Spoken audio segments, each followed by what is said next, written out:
Vladimir Poutine l'affirme depuis des années. Les Occidentaux ont progressivement élargi l'OTAN à l'Est, alors que selon lui, il s'était engagé à ne pas le faire au début des années 90, peu de temps après la chute du mur de Berlin. Alors, est-ce exact? Nous avons vérifié.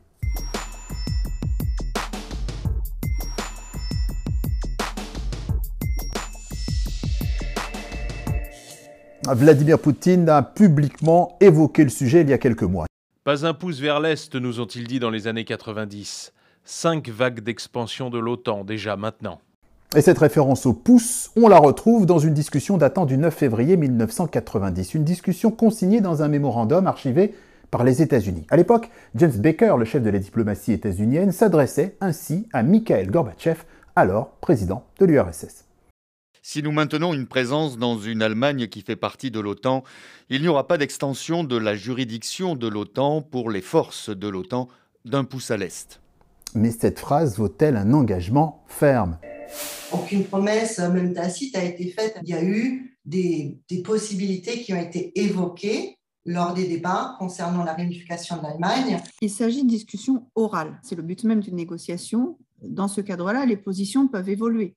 Et une deuxième retranscription aborde le sujet. Elle a été découverte dans des archives britanniques et publiée le mois dernier par l'hebdomadaire allemand Der Spiegel.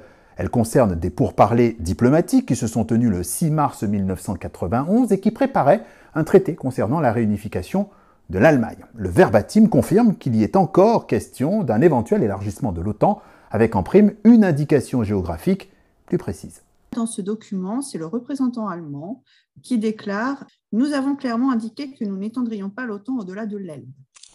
L'Elbe, le fleuve qui traverse l'Europe centrale, l'Allemagne, et qui se jette dans la mer du Nord, est donc évoqué comme limite. Mais à l'époque, la guerre froide n'est pas finie, les positions sont encore tendues entre l'Est et l'Ouest, et l'Union soviétique n'est pas encore tombée. L'Union soviétique existe toujours, le pacte de Varsovie existe toujours, et il est très improbable qu'on puisse envisager une entrée dans l'OTAN de pays qui sont encore membres du pacte de Varsovie. À vrai dire, il s'agit donc de discussions informelles où chacun avance ses positions et formule ses souhaits, mais tant que rien n'est signé, personne n'est engagé. Ce qui compte, c'est le traité signé à l'issue de telles discussions. Les relations entre la Fédération de Russie et l'OTAN n'ont débuté qu'en décembre 1991 avec la création du Conseil de coopération nord-atlantique. Et précisément, seuls les accords signés à l'intérieur de ce Conseil auraient pu avoir une force juridique. Il est donc difficile de dire dans ces conditions que l'URSS aurait été à l'époque flouée, car en plus, cet argument de l'élargissement de l'OTAN à l'Est n'apparaît côté russe que très tardivement. Après 1999 et le premier élargissement de l'OTAN, la question ne ressort pas. Les Russes n'ont véritablement sorti cet argument qu'à partir de 2007. On peut supposer qu'effectivement, il y a à ce moment-là, et à partir de 2007, une instrumentalisation de ce débat, des différents éléments qui avaient pu être dits dans des conversations. Le statut des nouveaux membres de l'OTAN reste encadré par l'article 10 du traité de l'Organisation de l'Atlantique Nord.